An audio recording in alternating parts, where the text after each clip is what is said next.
Friends, Namaste. I am Rajneesh Sawant and you are watching Janta Janathan. Welcome to you all. The heading of the topic on which I will be sharing my views today is concerns about live-in relationship. Friends, first and foremost, it is important to understand the meaning of live-in relationship. The Supreme Court of India has made this relationship legal. I'm not going into the details of its judgment. Now, the meaning, as stated by the Supreme Court, is that a couple who is unmarried cohabit, live together for a reasonable time period will be called as live-in relationship. Moreover, the male and the female who enter in such type of a relationship have been granted the status of husband and wife. The most important thing one must understand in this relationship is that there is no any social, cultural, religious, or legal binding whatsoever on these so called husband and wife. Further, the two people who have chosen such a way of lifestyle have no responsibility or commitment towards each other.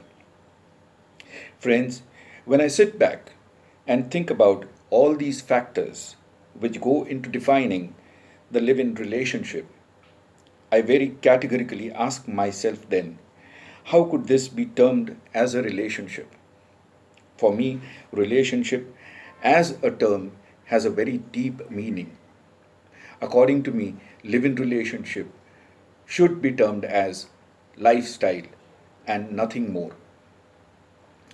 Friends, when a man and a woman tie a nuptial knot and enter into a sacred relationship called marriage in the presence of a priest, a pandit, or a Maulvi, or any person who is authorized by that particular religion, and then the couple is blessed by their parents, relatives, friends, and good wishes are showered for a happy, healthy, and prosperous married life.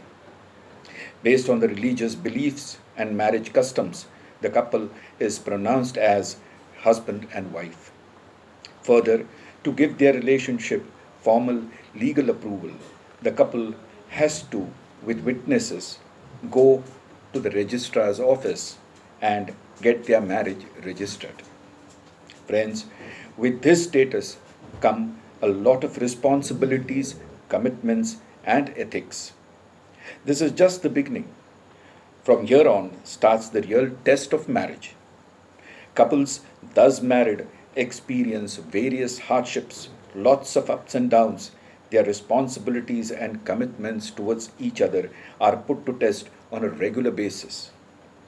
Upbringing of children, their education, keeping the family together, and most importantly, the responsibility of passing on the great heritage and culture of our great motherland to the next generation.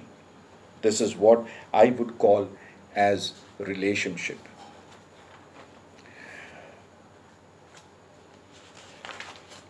Now friends, Supreme Court has given a man and a woman in a live-in relationship the status of a husband and wife without specifying the duration of the relationship.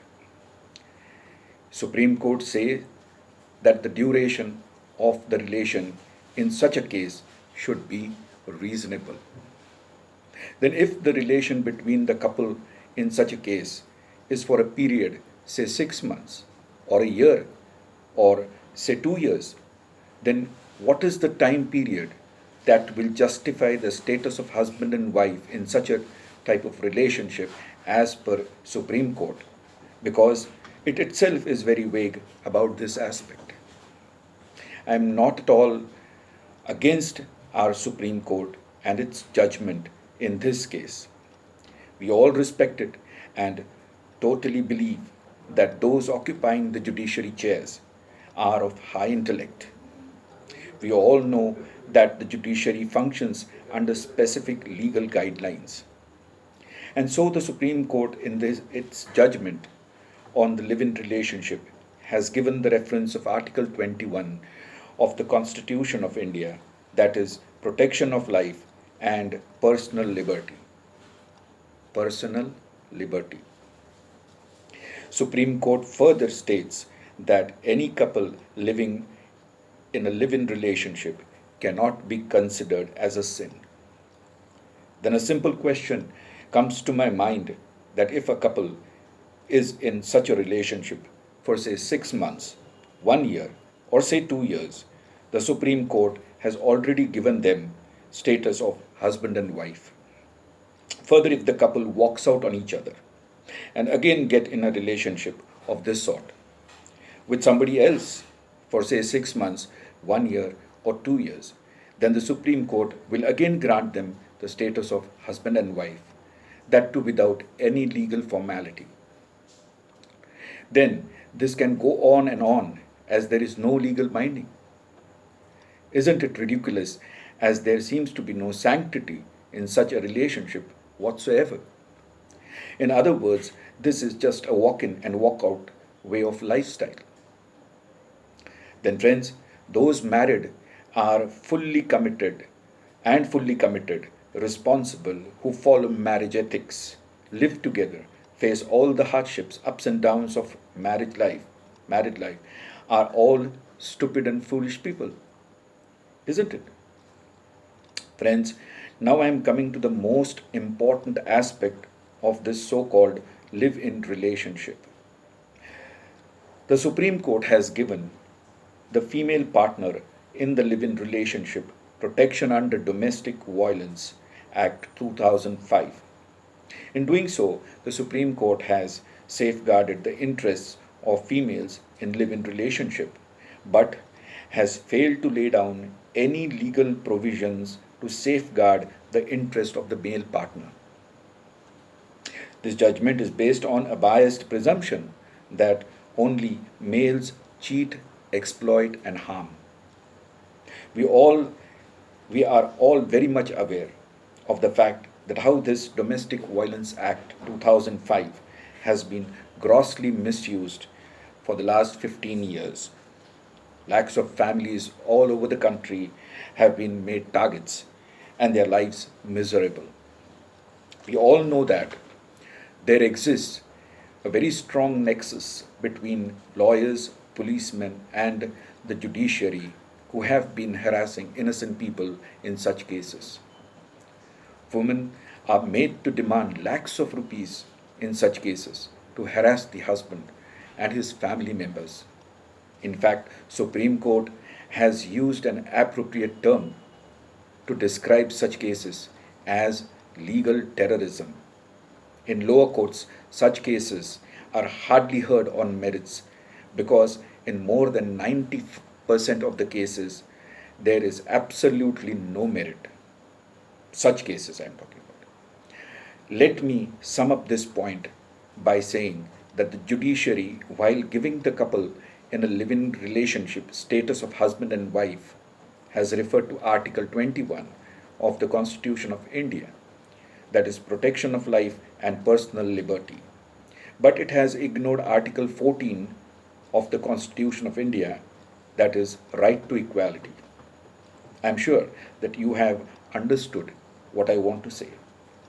Now tell me, friends, the relationship which has no binding, that is social, cultural, religious, or legal, and there is no commitment or responsibility within the couple, then is it fair to give the female partner in such a relationship the advantage of Domestic Violence Act 2005? This automatically became obligatory on the Supreme Court, as they have granted legal status to the live in relationship.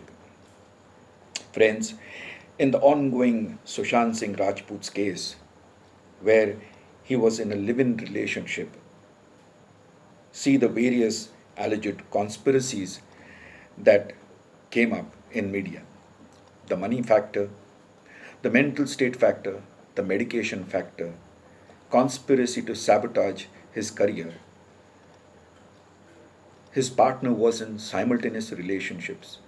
And the worst of all, but cannot be totally ruled out, is the black magic factor.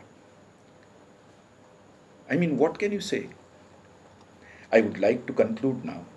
Friends, when we adopt any foreign culture or way of life, we must be very careful and try to find out what are the reasons for such a culture to exist and why it has come to existence at all. Freedom without responsibility and commitment is very dangerous for our society. We all need to be cautious and discuss this issue with our children openly. For our children, openly. Otherwise, in the times to come, it will be difficult for our children to take a U turn. They may not be allowed to take a U turn. Friends, I leave it to you to decide as to how safe is this so called live in relationship for our children in the near future. Friends, I thank you all from the bottom of my heart for having heard me patiently. If you feel that this video can make a difference, then please share it with as many people as you can. Feel free to express your views on this issue so that automatically it forms an awareness platform. One last thing I would like to say to all the children that we love you all and we care for you. Thank you once again. Jai Hind, Vande Mataram.